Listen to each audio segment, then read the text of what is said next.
हाय सांग मैंने जय जगन्नाथ। आज है पवित्र जन्माष्टमी, प्रभु श्रीकृष्ण का जन्मदिन। से आज प्रभु पाखे मीठा भोग लगेबार थिला।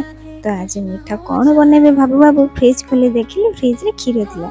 से भाविली आज ये क्षीर रे ही कौन गोटे बनईदेवी, फटाफट लगे मीठा बनइबा।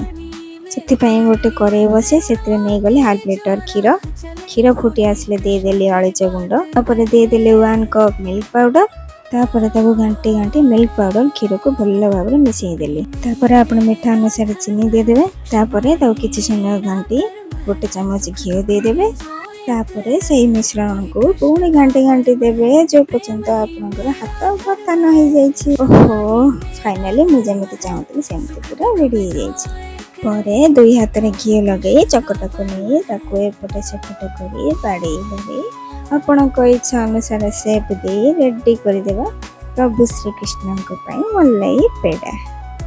सेपटा तो ठीक से हो नाला किंतु पेड़ा एत टेस्टी थिला जे मो स्वामी गोटे 4टा पेड़ा खाई प्रभु श्रीकृष्ण पेड़ा जदि आपण मानक भल लगी था लाइक कमेंट शेयर सब्सक्राइब निश्चय करेंगे। रही बाय बाय।